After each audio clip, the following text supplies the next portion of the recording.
Good morning, students. Happy Republic Day in advance. Good morning, ma'am. Ma'am, આપણે પ્રજાસત્તાક દિવસ કેમ ઉજવીએ?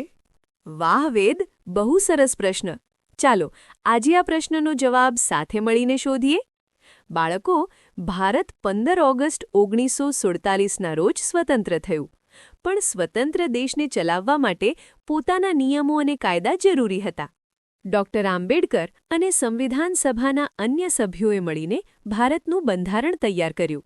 26 જાન્યુઆરી 1950ના રોજ બંધારણ અમલમાં આવ્યું અને ભારત એક પ્રજાસત્તાક દેશ બન્યું. મેમ, બંધારણ બનાવવું કેમ જરૂરી હતું? કારણ કે બંધારણ આપણને આપણા અધિકારો અને ફરજો સમજાવે છે.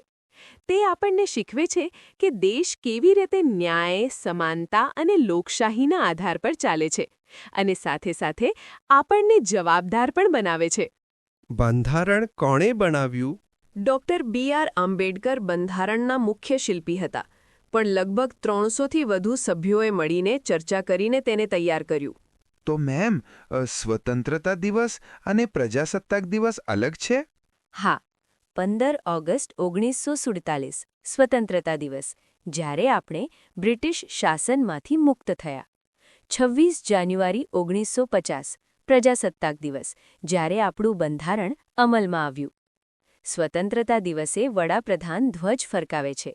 ધ્વજને નીચેમાંથી ઉપર ઉઠાવવામાં આવે છે. પ્રજાસત્તાક દિવસે રાષ્ટ્રપતિ ધ્વજ ખોલે છે. ધ્વજ પહેલેથી જ ઉપર બાંધેલો હોય છે. મેમ, એક દિવસ ધ્વજ ફરકાવે છે અને એક દિવસ ખોલે છે, એવું? હા, બંને રીતોમાં આપણો તિરંગો દેશની શાન દર્શાવે છે. હવે મને સમજાયું કે પ્રજાસત્તાક દિવસ કેટલો મહત્વનો છે. આભાર મેમ, હું ઘરે જઈને મારા પરિવારને પણ આ બધું કહીશ. બાળકો, યાદ રાખજો, સ્વતંત્રતા આપણું ગર્વ છે, પણ જવાબદારી આપણું કર્તવ્ય છે.